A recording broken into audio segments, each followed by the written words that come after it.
I said goodbye to my dying husband and left the hospital, then I overheard the nurses talking. I sat on that cold metal bench outside Johns Hopkins Hospital, my fingers twisted together so tight they'd gone numb. The Baltimore autumn air carried the scent of fallen leaves and distant coffee from a hospital cafe, but none of it could touch the emptiness eating me alive from the inside. My husband, Marcus Thompson, was lying in the oncology ward behind those towering glass walls, and the doctors had just told me there was nothing more they could do.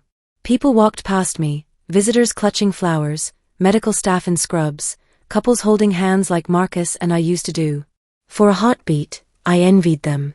They still lived in a world where forever felt possible, where cancer was something that happened to other people's families. But I wasn't one of them anymore. My world had shrunk to a hospital room and the sound of machines that kept my husband breathing. Marcus used to fill every room he entered.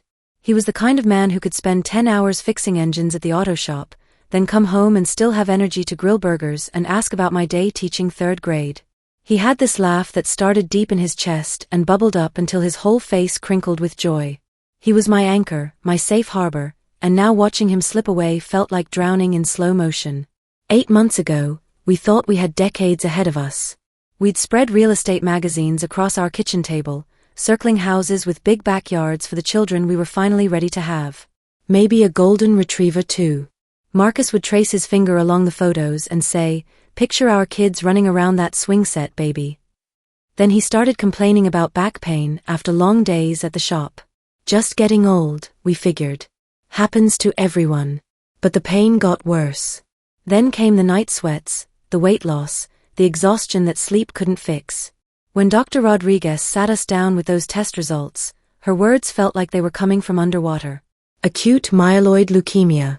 Aggressive. We need to start treatment immediately. I tried to be strong for Marcus, holding his hand through chemo sessions and whispering, "We're going to beat this thing." But every night, I'd lock myself in our bathroom and sob into a towel until my throat was raw. Because I knew something Marcus was trying not to think about. He didn't have family. His parents died in a car accident when he was 19, and he was an only child. No siblings meant no perfect bone marrow match, and the National Registry was a long shot at best. Today, Dr. Rodriguez pulled me aside after Marcus fell asleep. Her voice was gentle but carried the weight of finality. "Alicia, we've exhausted our options. Without a compatible donor." She didn't finish the sentence. She didn't need to. I stumbled outside, desperate for air that didn't smell like antiseptic and dying hope. That's when I heard them, 2 nurses on their smoke break, talking like they didn't know they were holding the key to everything. "You see that patient in room 318? Thompson? I swear he could be the twin of this guy who lives out in Riverside Heights. Same everything, the jawline, those green eyes, even the way they smile." My heart stopped beating. Before hospitals became our second home, before medical bills buried us under an avalanche of debt, Marcus and I had something beautiful. We met on a Tuesday night at Murphy's Pub in downtown Baltimore, both of us exhausted from long days but too wired to go home. I just finished parent-teacher conferences, you know how that goes, trying to convince Mrs. Patterson that her angel Tommy was actually the class troublemaker, and my teacher friends dragged me out for wings and beer. Marcus walked in wearing a Orioles cap and grease-stained jeans, fresh from the auto shop. There was something about the way he moved, confident but not cocky, like he belonged wherever he happened to be. When our eyes met across that crowded bar, he smiled and nodded toward the empty stool beside me. "This seat taken." His voice was warm, with just a hint of that southern drawl he'd picked up during his army years in Georgia. We talked until last call about everything and nothing. How he'd learned to fix cars from his dad before the accident. How I wanted to make a difference in kids' lives, maybe become a principal someday. How we both thought pineapple belonged on pizza but would never admit it in public. When he laughed, really laughed, his whole face lit up, and something inside me just clicked into place. From that night on, Marcus became my constant. He'd show up at my apartment with takeout from our favorite Mexican place, little wildflower bouquets from the grocery store, or a new mystery novel because he remembered I'd mentioned loving Agatha Christie. He had this gift for making ordinary moments feel special. 2 years later, we were standing in my childhood church, promising forever in front of family and friends. I wore my grandmother's pearl necklace, and Marcus cried openly when he saw me walking down that aisle. He wasn't the type to hide his emotions. Love should be loud, he always said. Life's too short to keep feelings locked up. We bought a little brick ranch house in Towson, nothing fancy but ours. Marcus spent weekends refinishing the hardwood floors, building built-in bookshelves for my teaching materials, and crafting a porch swing where we'd sit summer evenings, watching fireflies dance in the Maryland twilight. The only shadow on our happiness was children. We started trying right after the honeymoon, expecting it to happen as easily as falling in love had. But month after month, the pregnancy tests stayed negative. Doctors said I had endometriosis, that conceiving naturally might be impossible. We tried fertility treatments, spent our savings on IVF cycles that broke our hearts when they failed. Each negative result felt like another door slamming shut. I'd apologize through tears, saying you deserve a wife who can give you a family. Marcus would pull me close and whisper, Alicia, you are my family. Everything else is just bonus. That was Marcus, steady, loving, completely devoted. He could have resented me, could have walked away. Instead, he chose us, every single day. Those struggles taught us how to weather storms together. We learned to grieve dreams while building new ones, to find strength in each other when everything else felt uncertain. We just never imagined the biggest storm was still coming. The first sign something was wrong came on a humid August evening. Marcus had been working on Mrs. Chen's Honda Civic all afternoon, and when he came home, he could barely lift his toolbox from the truck. Just overdid it today, he said, forcing that familiar smile. Getting old, baby. But the exhaustion didn't fade. It grew deeper, like something invisible was draining him from the inside out. Then came the bruises, dark purple marks blooming across his arms and back without explanation. One night, I woke to find him sitting on the edge of our bed, struggling to catch his breath. The nurse in me knew something was seriously wrong. I'd worked in pediatric oncology before switching to teaching, and those instincts were screaming warnings I didn't want to hear. I begged Marcus to see Dr. Rodriguez, our family physician since we'd moved to Towson. It's probably just stress, I told myself during the 2 longest weeks of waiting for test results. Maybe he needs vitamins, better sleep, a vacation. But deep down I was preparing for the worst. Dr. Rodriguez's office felt smaller than usual when she called us in. Her face was too serious, her movements too careful as she opened Marcus's file. I'm afraid I have difficult news. The blood work shows acute myeloid leukemia. It's aggressive, and we need to start treatment immediately. The room tilted. I heard the words, but they felt like they belonged to someone else's story. Cancer happened to other families, not to us. Not to Marcus, who was only 34 and strong as an ox. Marcus just nodded, calm as always, and asked, "What's the treatment plan?" The answer was brutal: intensive chemotherapy, possible radiation, and ultimately a bone marrow transplant if we could find a compatible donor. Family members are typically the best matches, Dr. Rodriguez explained gently. Do you have siblings, parents? That's when my heart truly broke. Marcus's parents died in a car accident 15 years ago, a drunk driver on I-95 who destroyed more lives than his own that night. Marcus was an only child, raised by his grandparents until they passed when he was in college. He had no family tree to turn to, no genetic lottery ticket to cash in. We registered with the National Bone Marrow Registry immediately, but the statistics were harsh. Only about 30% of patients find unrelated donors, and the wait could take months or years. Marcus didn't have that kind of time. The chemotherapy hit him like a freight train. My strong, vibrant husband became pale and frail, his thick brown hair falling out in clumps.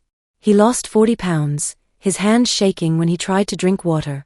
But even then, he tried to protect me, joking about his new aerodynamic look, and telling me stories to distract from the 4 drips.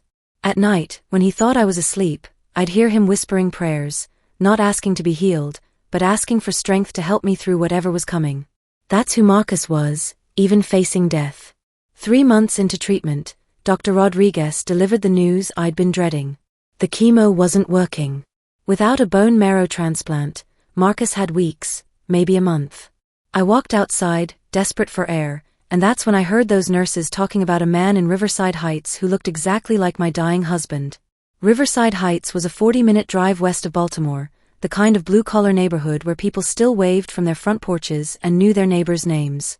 I'd only been there once before for a teaching conference at the community center, but I remembered the tree-lined streets and modest homes with American flags hanging from the mailboxes.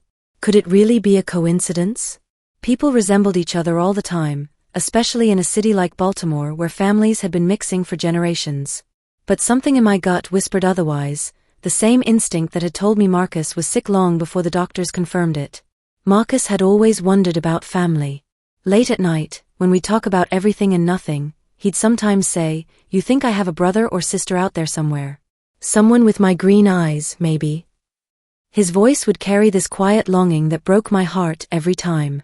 After his parents died, Marcus tried searching for extended family but hit dead ends. His father had been adopted, his mother an only child whose parents died young. The family tree ended with him, or so we thought. That night, I barely slept. I held Marcus's hand in his hospital bed, listening to the steady beep of machines keeping him stable. His skin was paper-thin now, his breathing shallow but regular. "I'm going to fix this," I whispered. "I don't know how, but I'm going to find a way." The next morning, I called in sick to Lincoln Elementary, the first time I'd used personal leave since Marcus's diagnosis. My principal, Mrs. Rodriguez, no relation to our doctor, didn't ask questions. The whole school knew about Marcus's battle, and they'd been covering my classes whenever I needed to be at the hospital. I packed a small bag, my heart hammering against my ribs. I didn't even know this mysterious man's name, just that he supposedly lived in Riverside Heights and looked like my husband. It was the longest of long shots, but it was the only shot we had left. Before leaving, I stopped by Marcus's room. He was awake, managing a weak smile when he saw me. "You look like you're planning something," he teased, his voice raspy from the medications. I kissed his forehead and brushed what remained of his hair back gently. "Just running some errands. Rest, okay? I'll be back before dinner." I wanted to tell him everything, about the nurse's conversation, about the glimmer of hope I was chasing, but I couldn't risk breaking his heart if it turned out to be nothing. Marcus had been disappointed too many times already. The drive to Riverside Heights felt endless. Every red light, every slow-moving truck ahead of me felt like another second stolen from whatever time Marcus had left. I gripped the steering wheel until my knuckles ached, my phone with Marcus's photo ready on the passenger seat. As I crossed into Riverside Heights, past the faded welcome sign and rows of small ranch houses, I whispered a prayer to whoever might be listening. "Please let this be real. Please let there be someone out there who can save him." I was about to knock on doors with nothing but a photograph and a desperate hope that family, real family, was waiting to be found. Riverside Heights looked like the kind of place where time moved slower, where kids still rode bikes without helmets and neighbors borrowed cups of sugar. I parked near Tony's Corner Market and approached the elderly man stocking newspapers outside. "Excuse me," I said, showing him Marcus's photo on my phone. "I know this sounds strange, but I'm looking for someone who might look like this man. My husband. He's very sick." The man's eyes widened immediately.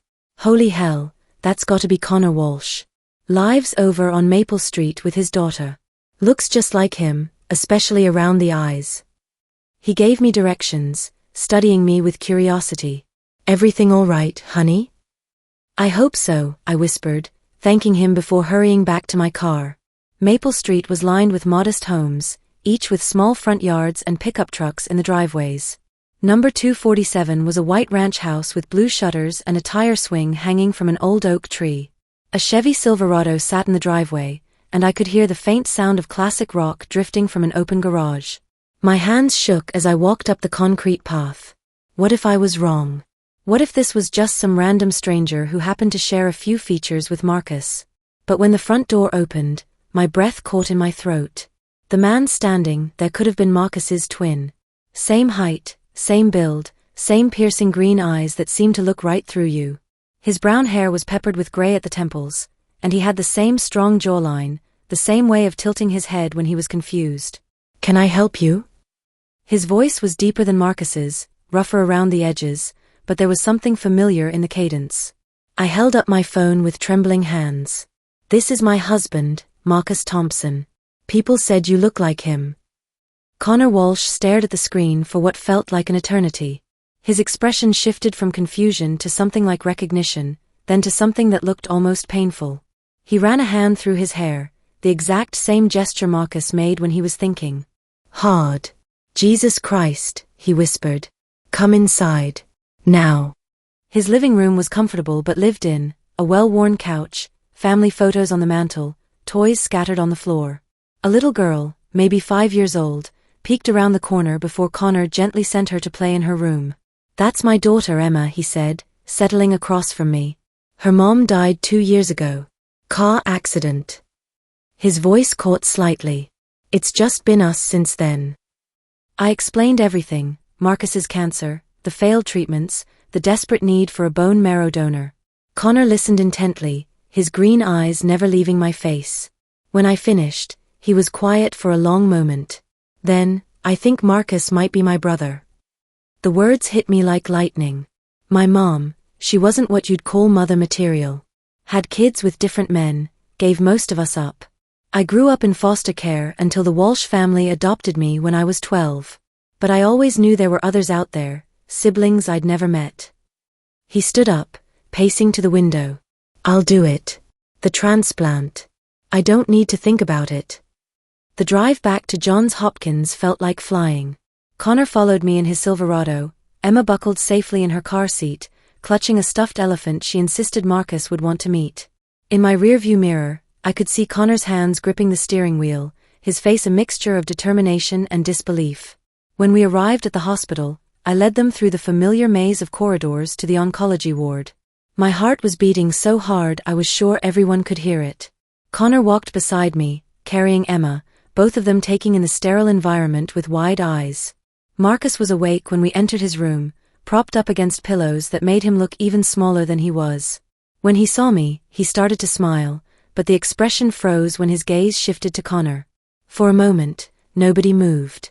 Nobody spoke. It was like watching someone see their reflection for the first time, that strange, wonderful recognition of something familiar in an unexpected place. Holy shit, Marcus whispered, then quickly glanced at Emma. Sorry, sweetheart. I meant holy cow. Emma giggled, and the sound broke the tension like sunlight through storm clouds. Connor stepped forward, his voice thick with emotion. Marcus? I'm Connor. I think I'm your brother. Marcus's eyes filled with tears, the first time I'd seen him cry since his diagnosis. He reached out with a shaking hand, and Connor took it firmly, carefully. My brother, Marcus repeated, like he was testing how the words felt. I used to dream about having a brother. Thought maybe it was just wishful thinking. I know, Connor said softly. Me too. The next few hours were a whirlwind of medical tests, paperwork, and cautious optimism. Dr. Rodriguez expedited Connor's compatibility testing, and when the results came back the next morning, her smile told us everything we needed to know. It's an excellent match, she announced. One of the best I've seen. We can schedule the transplant for tomorrow morning. That evening, Marcus and Connor sat together in the hospital room while Emma colored pictures at the bedside table. I stayed nearby, listening to them piece together their shared history. Do you remember Mom's name? Marcus asked. Patricia Brennan. She kept that name through all her relationships. Connor's voice was careful, like he was walking through a minefield. She wasn't good to any of us kids. Marcus nodded.